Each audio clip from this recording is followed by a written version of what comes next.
What's up, Coachable family? Welcome back to the Coachable podcast. We're here in studio at the Wynn Las Vegas Hotel and Casino in Blue Wire Studios. And today, you guys are in for a treat. This is the first time we've ever done a live podcast from this studio. And we've got Josh Otusanya in the house. Welcome. Thank you. Thank you for having me. Yeah, I'm so excited that you're here. Welcome to Vegas. It's your birthday, or it just was your birthday. Yes. Happy birthday. Thank you so much. Can I ask, how old did you turn? Just turned 30. The big 30. 3-0. Welcome to your 30s. It's very fun. Thank you. Yeah. I just feel like it just gets better and better. I just turned 32 not too long ago. And I have this like mantra right now that life just keeps getting better and better. And I've enjoyed my 30s. So welcome. Thank you. I'm looking forward to it. Yeah. What did you do? Anything fun? Have you celebrated properly in Vegas yet? Definitely. And then yesterday we went out to, what was it called? I can't remember. But we had steak and everything. Oh, nice. It's really good. Cool. Yeah. Good meal. There's lots of good food in Vegas. Tons. Yeah. So you'll have to check out all the good, like whatever you want, from sushi to steak to just like Italian, everything. It's here. And we were just talking about this before the show, all the good shows and stuff that you need to check out before you leave. Yeah. Yes. Well, you guys, we're in for a really, really special treat because if you don't know Josh already, which is pretty surprising because he has amassed over 11 million followers on social media across TikTok, Instagram, YouTube. He's a comedian, he's a writer, and he has graced us with his presence today. And I'm super excited. Selfishly, I've been following you since I started on TikTok, and I believe it was around the same time because I saw that you were in the Creative Learning Fund initially, which is how I came across your content. So I've been following you since the first time I got on the platform, and I've watched you explode. I've watched your career take off, and it's no surprise because your content is epic.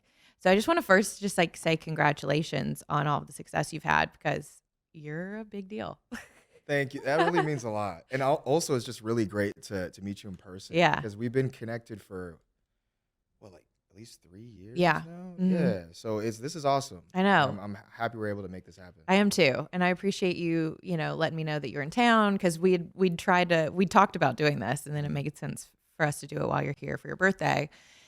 And yeah, it's been like, it's interesting when you have people that you're connected with only through social media and then finally being able to like see them in person, put a face with a name. I have a lot of dear friends that I've met through social media alone. I was just telling you right before we started filming that one of the reasons I moved out here was a girl that I had only met through social media. It was like, hey, you should come visit, and like my door's wide open if you ever want to come like sleep on my couch and spend a couple days. And it was that type of relationship that ended me up out here. So it's cool to connect the dots in that way. That's amazing. That's what's so cool about social media these days is there's just no boundaries to the type of relationships you can build. You can DM anybody. You can DM someone in Norway. I know. Homies tomorrow. Exactly. Which is so fun because it kind of lowers this barrier to entry for connection, which I think we're all kind of craving.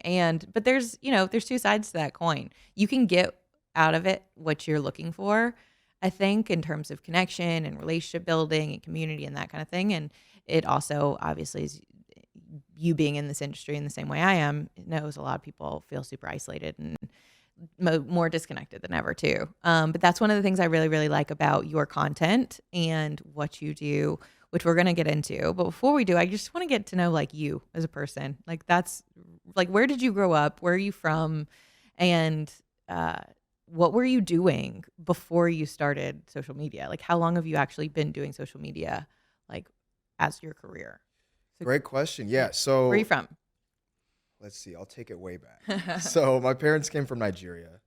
And what happened was my dad he ended up in Seattle studying at University of Washington. My mom was in Rhode Island. So they're on opposite coasts. And I guess Nigerian culture, every Nigerian knows each other. Some Nigerian guy in like Texas calls my dad, hey, yo, I know a woman. I think y'all would be like a great match. Really? Y'all should chat, And so they started talking on the phone. And then they got connected and then eventually moved to Seattle. So I was born in Seattle. Started playing soccer from a young age. So that was my first dream Oh, okay. to go pro in that. And I worked really hard at that. And I ended up getting to play Division One soccer over at Bradley University in Illinois. Hmm. But when I got to college, injuries like left and right. Oh, I mean, I pulled my hamstring like the first 2 weeks of preseason, had a knee surgery, all kinds of dang. stuff. Yeah. So around my junior year, there's a comedian named Godfrey. Shout out to Godfrey. He came to our school. He's also a first generation Nigerian American guy. Cool. And he was telling all these jokes to the school in his performance, and it was so relatable. It's like, this is basically my life. Hmm. And everyone's like, Josh, you need to try this. Because I was already, walking around campus just saying crazy stuff anyway. So what I did was, there was a comedy club near campus called Jukebox Comedy Club. And I showed up there. I didn't tell anybody I was going because I was like, if I'm bad, I don't want everybody to watch me Hmm. be bad. Hmm. So I went there, and first time was cool, but I caught the bug ever since. So kind of fast forward a little bit. I graduated. I did stand up a lot, but I also started making YouTube videos. Okay. And that was kind of the beginning of me, where I was doing stuff to make people laugh, but a lot of the YouTube videos I was trying to make was a lot of like self-improvement, Hmm. self-help. So these two different niches that I was trying to find a way to Hmm. merge together. Yeah. So when did you first start creating social media content then on YouTube? Like what year? 2015. Okay. Yeah. All right. So soccer was the first dream. Hmm. That kind of dies away in college. You find something new that you're super passionate about, comedy of all things. And you're like, how do I? Well, first of all, I think it's important just to like put a pin in the fact that you like go do something, try something you've never done by yourself. So many people are scared to do that in general. Like I actually just did that too. I went, obviously I live in Vegas. I know a lot of poker players here. I went and played. One of my goals for the year was to play a Okay. poker tournament. And so I went, and it was scary to go by yourself. But I always also like, I'm terrible. No one's going to know who I am. Like I'm going to go under the radar. And, but it was like such a big moment for me, even though it was tiny, because I was like, that was scary. And I put myself out there and I did something I've never done before. And I just don't think we like give ourselves enough credit for the people that are willing to actually go and try something new, because that's the way you find your passions. Like now you're doing this as a full-time career, including social media. And how would have that ever started if you didn't kind of put yourself in that position? Was that even a thought in your mind when you were initially getting started? Like, this is going to be my future. Great question. Yeah. I don't even think I knew at first. Yeah. It was kind of, I think I already kind of accepted soccer was not really going to be a thing. So I was in this weird place in life where I didn't know what my identity was. Because for Hmm. all my life, I was the athlete, I was a soccer player. This is what I do. Right. And then when that's taken away from you, and then you're trying new things that you're not very good at, that's just a difficult process. Right? Absolutely. But to your point, I mean, if you don't try new things, how do you find what your passion is, or whatever your true calling is, or whatever makes you happy in life? Yeah, absolutely. And it's like you were saying, that identity of like shifting from who I've been and what I've been known for to something completely new. It's that humbling moment where you're like, I've got to be coachable. I've got to like, I'm not going to be the best in the beginning. And that's the thing. Everything's hard until it gets easy. It's hard to put yourself out there. It's hard to like try and build a skill that you don't have, that you're not confident in. But it's also hard. Like it gets easier every time you do it. Right. Mhm. Yeah. 100%. 100%. That's actually one thing that I'll say sports taught me is that, like, yeah, in the beginning, it's going to be rough, right? Hmm. But there is that, there's this book, what is it? Where they talk about how you do something daily, consistently, you're not going to see the change on a day-to-day basis. Yeah. But that compound effect over time is insane. Hmm. And you look back over a year, you're like, oh my God, I didn't know I actually improved a lot. Hmm. Yeah, I think it was Rich Roll who I recently heard say this, but it might be in a Tony Robbins quote or something. It's like most people underestimate or overestimate what they can do um, in like a month and underestimate what they can do in a year. Mm. Because it's like we think the change and the result needs to come like so quickly, but it's like really if you put in the consistent work and effort over time, that compound effect absolutely takes over. Because the thing is, the majority of people quit. Yes. They quit before that breakthrough. Okay, yeah. Have you read Atomic Habits? Yes, yes, Yeah, I yes. love when they talk about how he used the analogy of boiling water. Mm, And if you're working towards something, I don't remember what the exact temperature is. It's like 38 degrees or something like that, where okay. if you're working towards something as if you're boiling water, a lot of people are quitting so early before the water actually boils, Mm, and they don't realize, they think their efforts are being wasted, but what they mhm. don't realize is, they're quitting like a degree away from boiling point. So all that time you're working and you're not seeing results, it's not wasted energy, it's stored Yep. energy. It's Yep. building over time for that breakthrough. Yeah, absolutely. So, when you started creating content early on 2015, like did you immediately have success like on the YouTube side of things, or has this been, I mean, I know what I've seen you do in the last few years just since I've come across your content, but like give us an idea of what your journey with social media has looked like, I Whew. So guess. in 2015, it was not hitting. Yeah. I was purely doing this just because I liked it. Mhm. Nothing was hitting. I remember just like even it was funny, just like sitting in my really small, tiny Chicago apartment, just really believing, but clearly like it wasn't working yet. Yeah. But kind of like what we were just speaking about, stored energy, there was a period of time where I was starting to think maybe I'm just wasting my time. Like, Mhm. none of these videos are really hitting, and I didn't really feel like I knew how I wanted to make the videos anyway. I didn't have an identity like that. But it's stored energy. All of those reps was preparing me for inevitably, let's say, when the new age of social media comes in and short form becomes a thing. I kind of had a lot of reps in the gym, so to speak, to make content in a way that I felt would best suit my voice, or Mhm. the type of voice I wanted to put out there. Yeah. Yeah. Now, did you deal with any like haters like because I know so many people look at like you and I on social media, and I think the stat now is like the number one job that kids want to be when they grow up now is like a YouTuber or in something on social media, an influencer of some kind. So like I know people, whether it's them or their kids or somebody listening, like has this like idealized version of what it is like to be you, to have 11 plus million followers.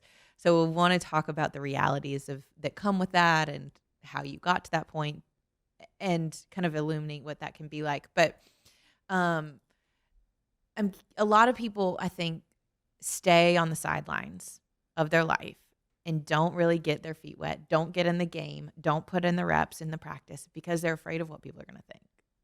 They're so afraid of people's opinions and they're like, and I even had it when I first started. Like some of my best friends were like, "Who does Tori think she is? Like she's trying to be an Instagram influencer, cute, you know?" Yeah. And I'm curious, like, did you deal with any naysayers, or like, was that something you thought about as you started to become more public with your content and post consistently? 100%. Really? Yeah, I would say so. My closest friends I've known for over a decade, they were insanely supportive. So them and my family helped keep me going with Yeah. it. Because I mean, I'll even admit, when I look at my older videos, so Cringy. cringe. I think that about my content. They were awful. But and then there were people that maybe they're more acquaintances who Sure. I hear some things through the grapevine, of course, Yeah. hating, or like, who does he think he is? What is he doing?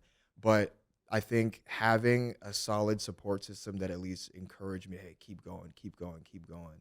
And they saw what I saw, that was really helpful. And I mean, there's no way to be anything in this world without having anybody say anything.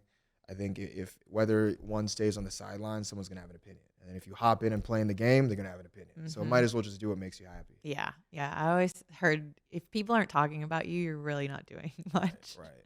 on some level, and I've had to check in with myself at times and be like,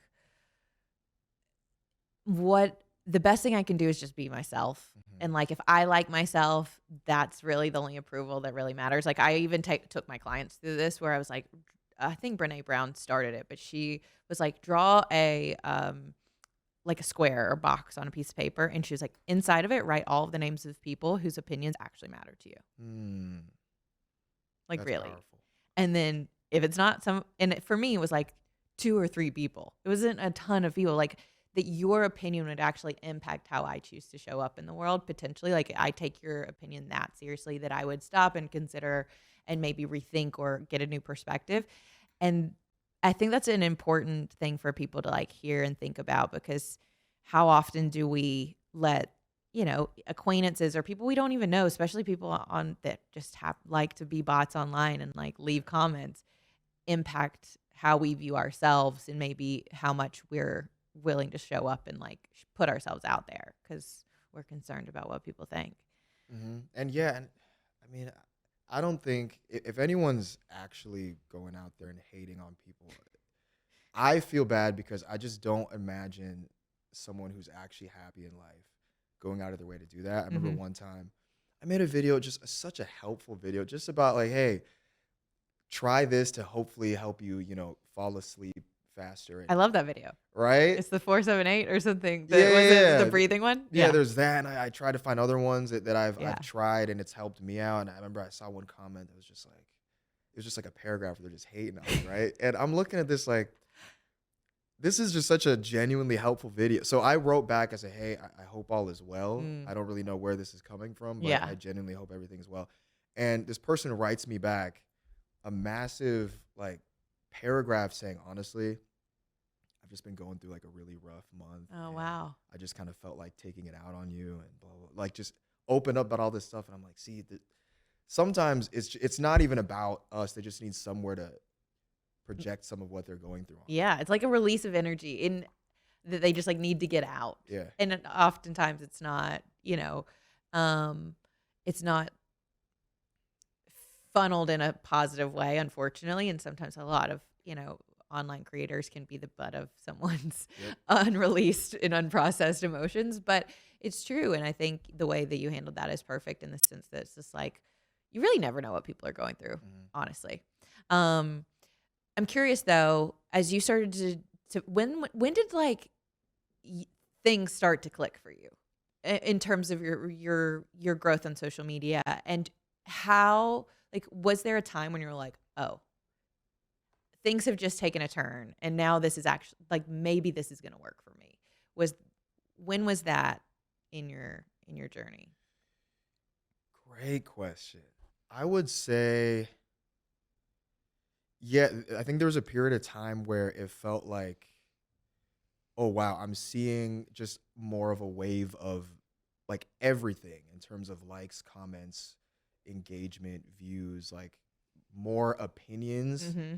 And it started to click like, oh wow, this is actually, you start to kind of feel the algorithm, so to speak. When the Mm-hmm. algorithm is moving for you, it's like, whoa, it can be overwhelming sometimes. It's like the momentum. It's like this Yeah. wave of momentum that just like, I remember when I experienced that for the first time. Yeah. Yeah, and sometimes it can even be a little scary because you're kind of at mercy to the algorithm. You don't know how far it'll go, to who it'll be sent Mm-hmm. to, what the response will be, and you're kind of out of control at that point. Mm-hmm. But yeah, it was in that kind of time period, like 2020. Mm-hmm. So on TikTok. Yeah, Okay. where I was like, okay, maybe like I could actually turn this into some kind of a career. Mm-hmm. Mm-hmm.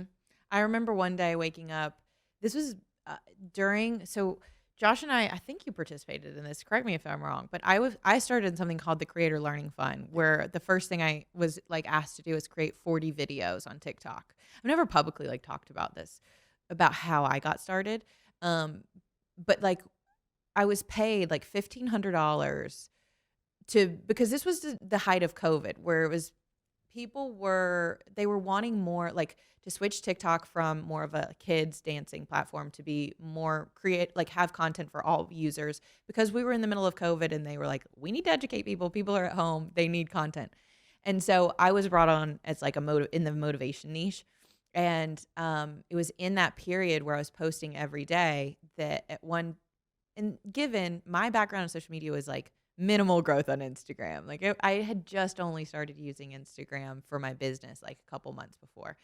And I woke up and had like my first viral video. And that was an interesting, Yeah. Thing to experience. And then I remember growing to like 100,000 followers in the first in like a week. It happened very quickly, and thinking, like what is happening? Yeah. Like this overwhelming sense of excitement, but also like how is this a fluke? And all of the thoughts and like what do I do now? There are people that know who I am, Right. and that was on such a small scale. But I'm curious, like as you had this wave of momentum and your content was being blasted out to millions of people at this point, what was going through your mind? And how did you start to formulate your online persona, like in your identity and the way you create content during that process? Because I know for me, it's been a lot of trial and error. And I'm curious for you, like, was this something that was changing every single day? Were you trying a lot of different types of content, or have you always kind of known who you wanted to be and how you wanted to show up? Take us through that a little Yeah. bit. So I'll say that I kind of got fortunate in that I kind of already knew what my identity was going to be Mm-hmm. just because of making like 150 YouTube videos that didn't really work. I still kind of knew, okay, this is what I care about a Yeah. lot. So I knew that that was eventually going to be my destination. But when I was Mm-hmm. making content on TikTok, I mean, I was just throwing random. I was trying to do some of the memes and trends Yeah. and stuff. And it got to a point where I decided to fully embrace that, Mm. and I haven't really done many of the trends. It was mostly just this is what I think about this, is what I think about that, and so I think that experience on YouTube first helped me kind of discover and kind of fail in relative obscurity, Mm-hmm. so to Mm-hmm. speak, and find my voice. And I think that gave me a bit of an advantage in terms of knowing where to take my brand. Yeah. What advice do you have people who are creators or they're like looking up to you obviously as somebody who's really made it in the space and made a name for yourself? What do you say to somebody who's trying to find kind of their online presence and identity and who they want to be and how they want to show up? Cuz I know there's so many people that are in that stage of I'm just throwing spaghetti against a wall to see what Mhm. sticks, and maybe their perspective is I'm just trying to go viral, or like I want to be this thing. Was that always in the back of your mind, or were you doing it to because you liked it and because you, or was it because you were actually trying to get to some end goal? That's one question. And then what advice do you have to somebody who's like kind of trying to find their voice?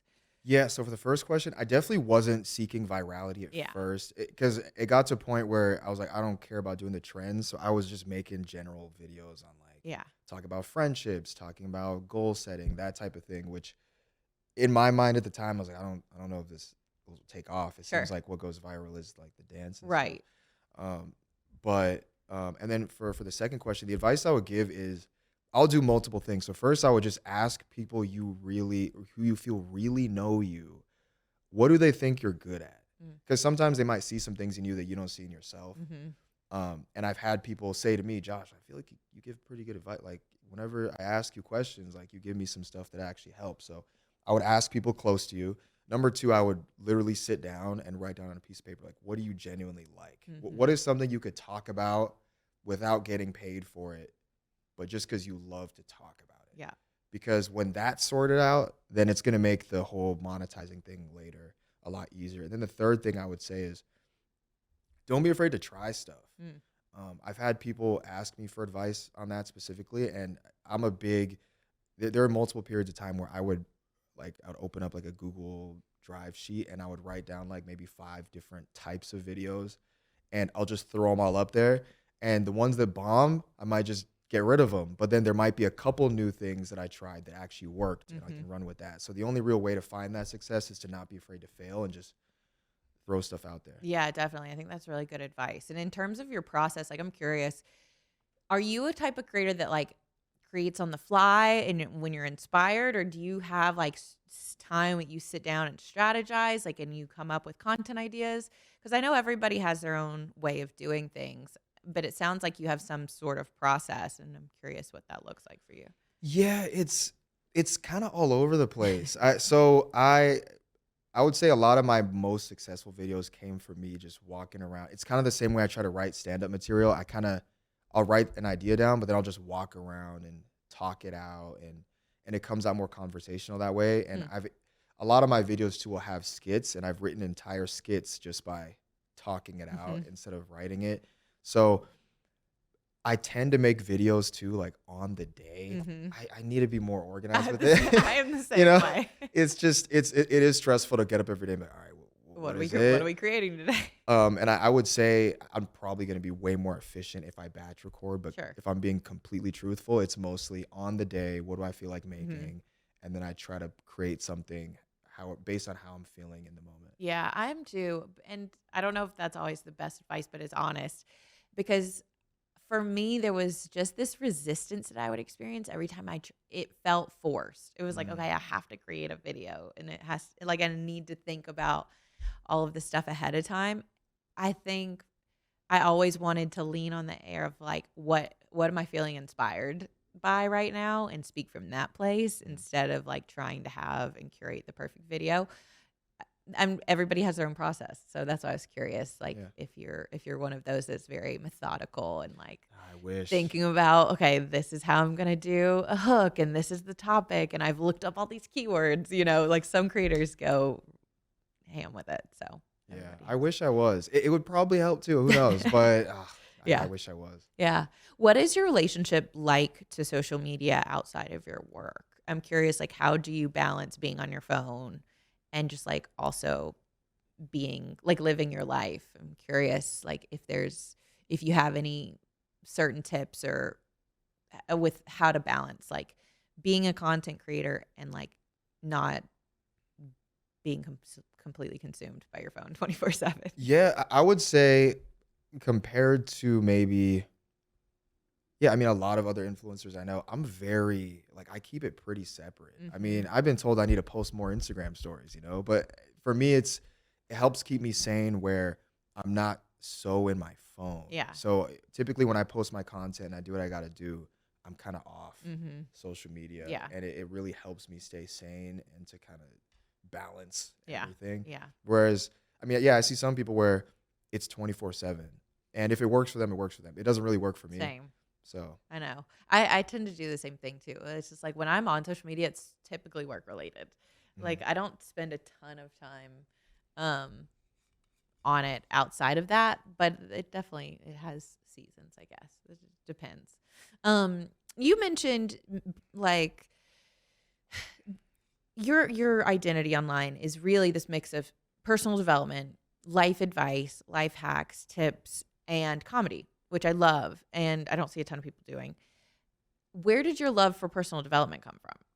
I would say it definitely came from sports. Okay. Sports taught me early on. I remember when I was even in like middle school where I would like after school, because I was in the suburbs, so I had access to a lot of places or grass fields where I could practice. I Mhm. would like I remember I had $10, bought some cones from Target, and I would after school I would practice by myself, and that taught me from a young age that if you work at something incrementally over a long period of time, you'll see results. And it was Mhm. like one of my first introductions to the concept of self improvement in every aspect of life. Mhm. And I think that was kind of the gateway toward me being interested in, okay, well, outside of sports, how does this apply to life? Mhm. And yeah, I would say sports was what kind of led me into it. Cool. What is your like um what are your favorite or who are your favorite teachers or books in terms of personal development like that you would recommend to people? Yeah, so I got the same, but so okay. The first book I read it was called The Magic Ladder of Success, Okay. by Napoleon Hill, and then I love the book The Alchemist. Oh, That's one of my all time yeah. favorites. That It's a one's must read. Yeah.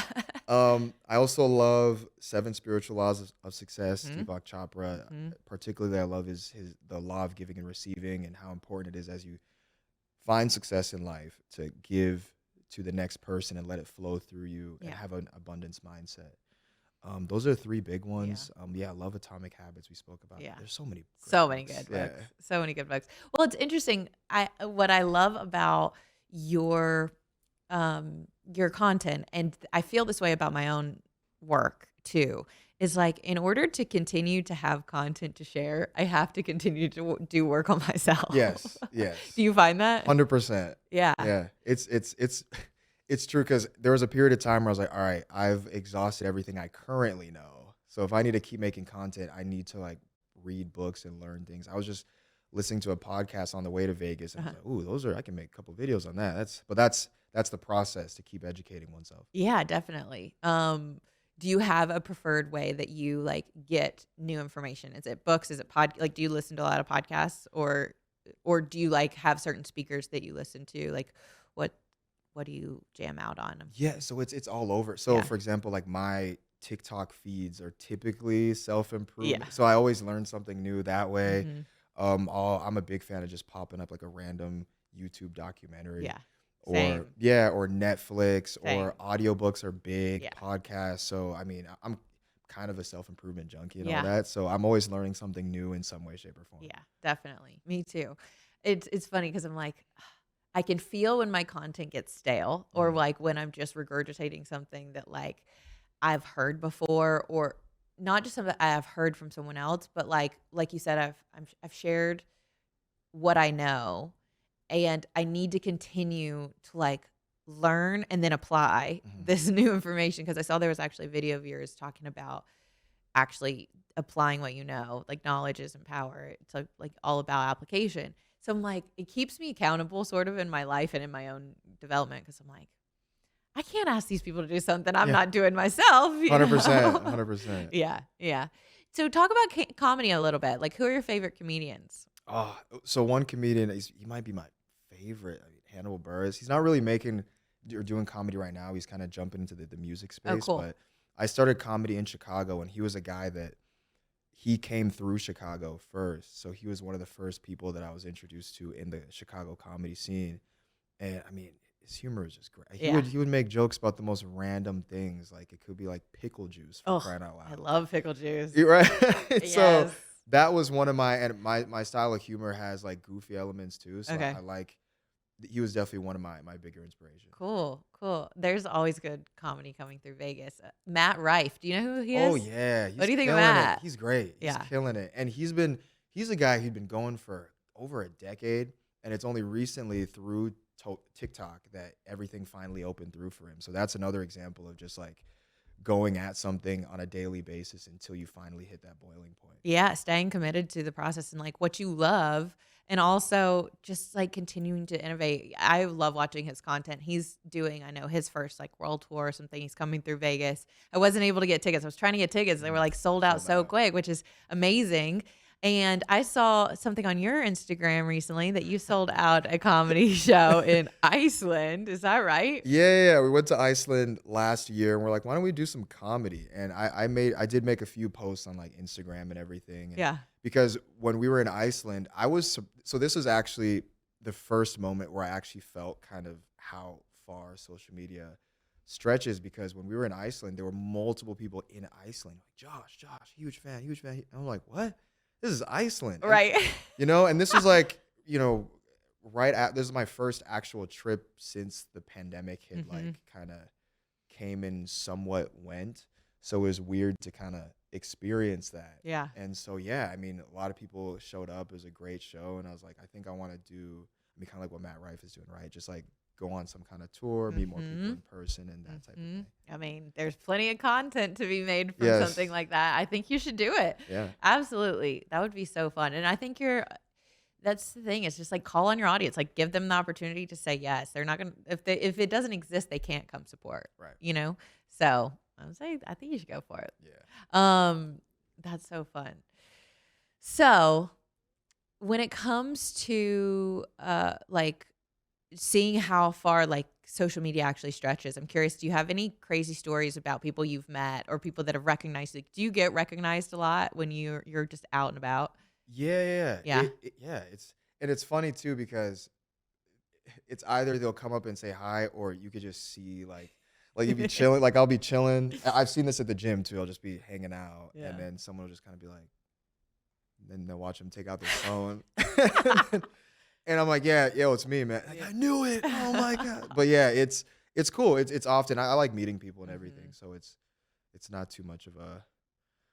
I like it. Yeah. Yeah. Yeah, I think it could go one of two ways because sometimes you never know how big it's gonna get. You Mhm. know, you continue to do what you're good at, you continue to do what you do for a career, but like it's on a world stage, really. Like there's so many people that are watching, and um, So I don't know that everybody who gets to the point that you get at is actually is like, I'm signing up for this. I'm signing up for a love of like a life of being like a public figure, because now you're part of the media and you're a public figure for so many people. I was just curious, yeah, like how it was for you, because it would be tough if that was like, no, you don't want to live a life in the like spotlight and publicity. It can be challenging to navigate, I'm sure.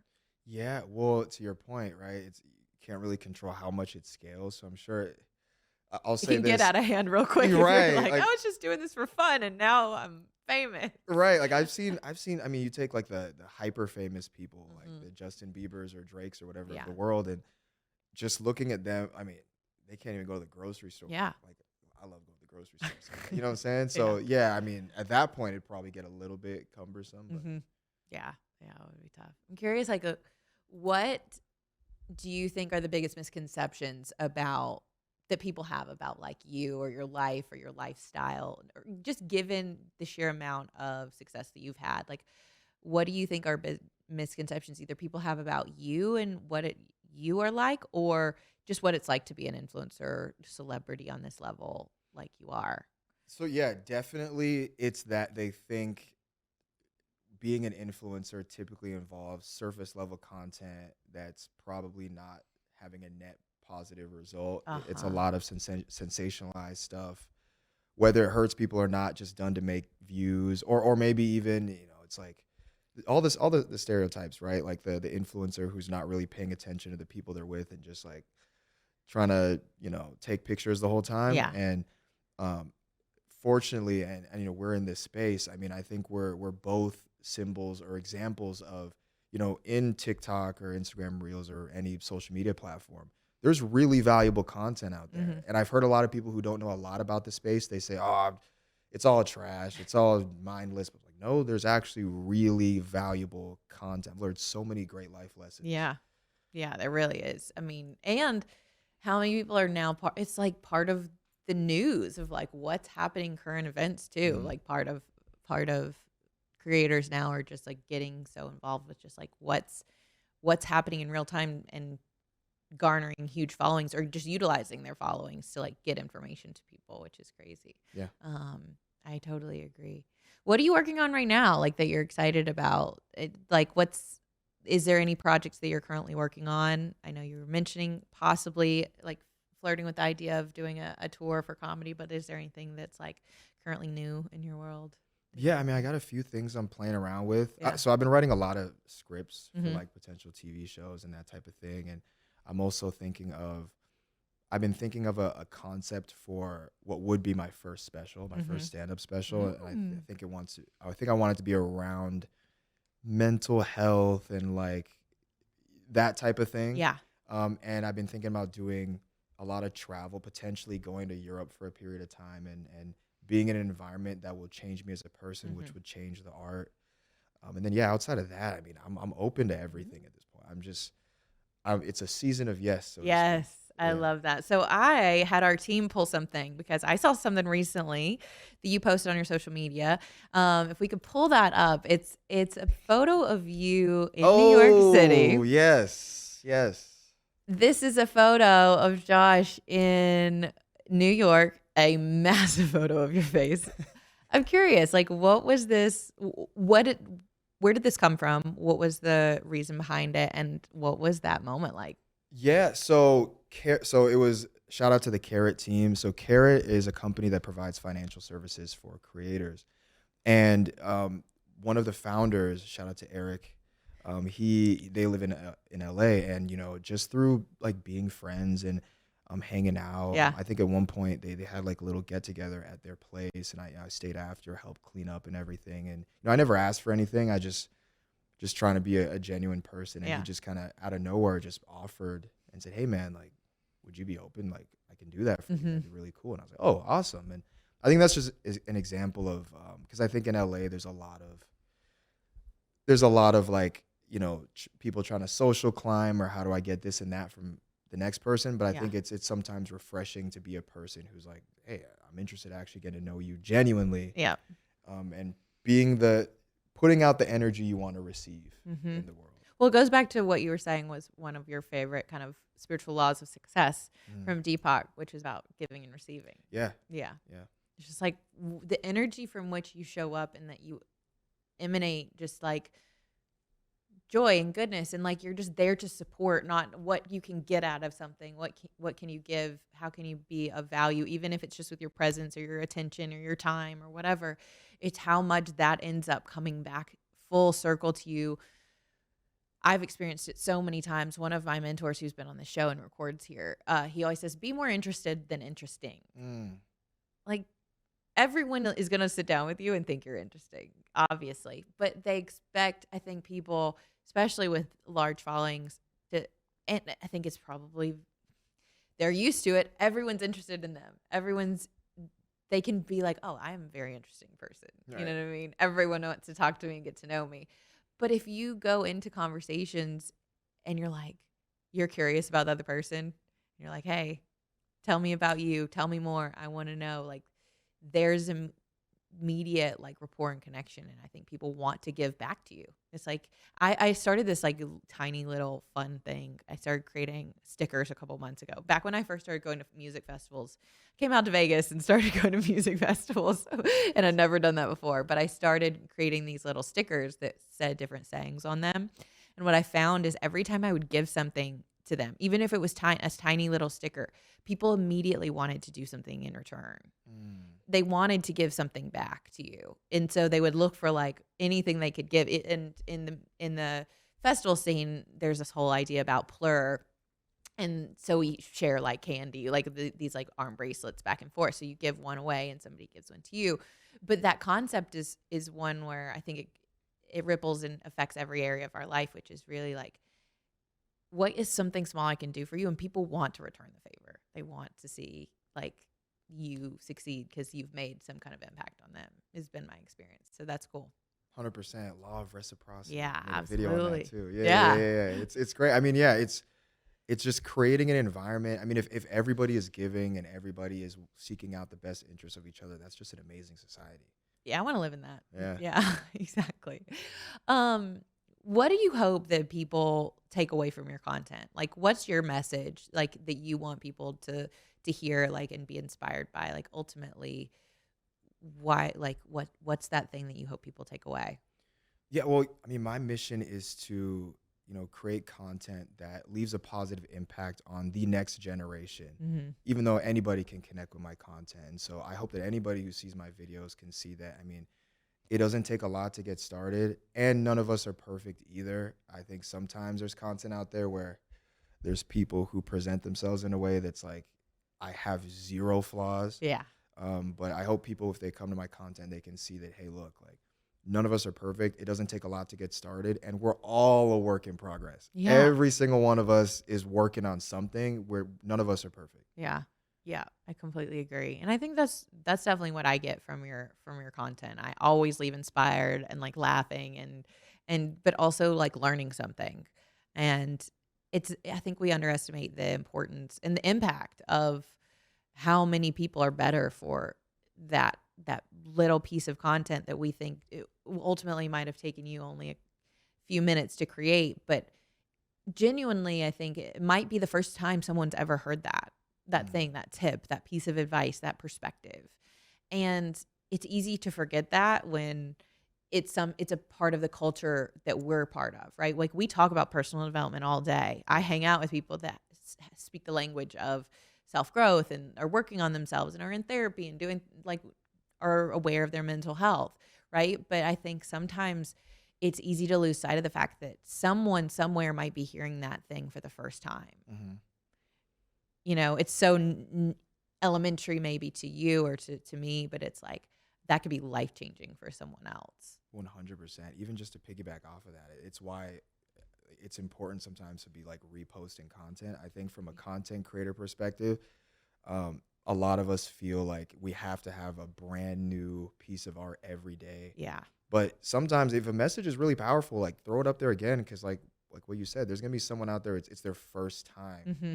consuming it. Mm-hmm. And it could change their life. Mm-hmm. What's been like, I saw you were at a Vanity Fair event recently. Oh, yeah. How was that? I'm curious if there's like any standout events or experiences that you've been able to participate in as a result of kind of the success you've had as an influencer? Yeah, a lot of events like that. It's so I remember when I went to the SAG Awards.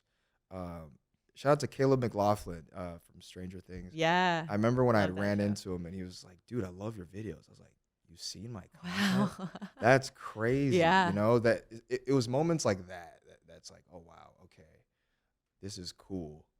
That is And so it's cool. crazy to think about how far social media can reach, Mm-hmm. and that and this is gonna kind of transition to another thing where when it comes to views or engagement, like even if a video tanks, so to speak, it's still reaching a human being Yeah. and it's still influencing them. So it's important to not always get super caught up in, oh, this video didn't hit whatever I wanted it to hit. Mm-hmm. What matters is it something you're proud of? And there's going to be someone out there. It could be their favorite piece of content. Yeah, it's so true. I think it's there's a YouTube channel called After School. If you've ever heard of it, they do illustrations of like personal development talks, basically. So Mm. it's like for instance, I'm thinking specifically of this one by Alan Watts, and then as Alan Watts is talking, the YouTube channel like does illustrates what he's saying, basically. So it's really cool to watch.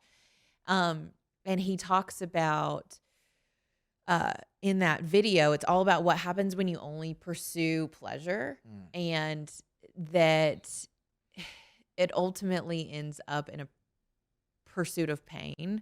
But to your, like what we were just talking about, one man's trash is another man's treasure. You know Right. what I mean? And ultimately, you really can't quantify the impact that the content that you're creating actually has. What it's now coming back to me, the thing I was going to say about the Alan Watts after school video is that, like, if you have an interest in something, there's someone else that also has an interest in that thing. So there's always going to be some audience for your content, because if you're interested in it, there are other people that are also interested in it. So it shouldn't be a deterrent that is like, oh, even if this is a niche piece of content or it doesn't pop off like that, it's like, but somebody somewhere, like you said, it could be their favorite thing. Yeah. So I think that's important to keep in mind when you're creating in general, that it's like, actually, the more you are specific about who you're speaking to, the better. I had a mentor once say, like, diluted focus gets you diluted results.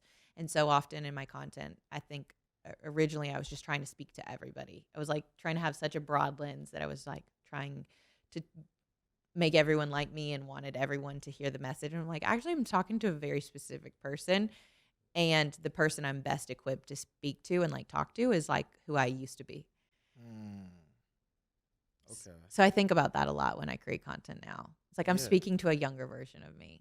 Yeah. And to add on to that, because you just reminded me of, I know we spoke about like social media tips before, but Hmm. kind of related to that, I think people should also, if they're looking to find whatever their niche is to think about, like, in their consumption of social media, what are they feeling like I can't find this anywhere, and then be that. Mm. Because like what you said, if you're interested in it, there's someone else interested. Yeah. There's someone else out there who's like, why aren't I getting this stuff either? Exactly. That's such a good point, because I often will say, like, pay attention to the type of content you consume. Like, why do you like it? Yeah. What is about that keeps you engaged? And why are those TikTokers your favorite TikTokers or YouTubers? Like, that also is giving you feedback information about create what you also enjoy, like Mhm. consuming. Because why would I create content I wouldn't want to consume myself? You know what I mean? Right. Yeah. Yeah.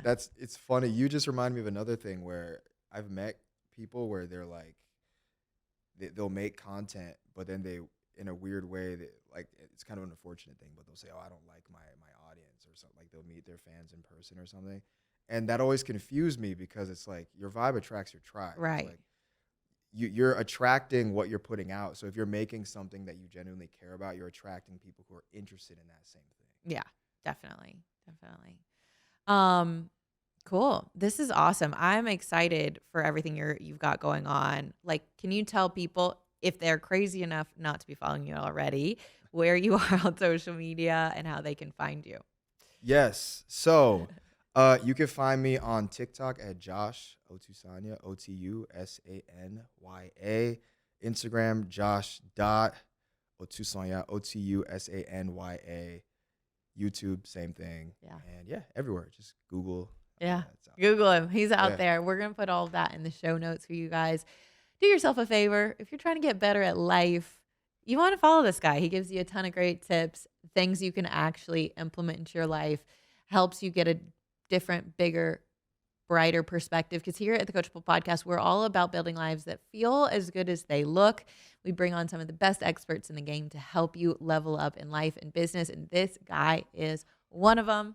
Thank you so much for being here. This is a super fun treat to have you in Vegas, and just excited to see what's next for you, my friend. Like, I really feel like this is just the beginning and you're just getting started. So I'm excited to see what's next. Thank you for having me. This was amazing. Yeah, you're welcome. Back anytime. Until next week, you guys, go be coachable. I hope that you will share this with a friend. Leave us a rating and review if you did find value in this. That's one of the best ways you can say thank you. Until next week, we'll see you next week on the Coachable Podcast.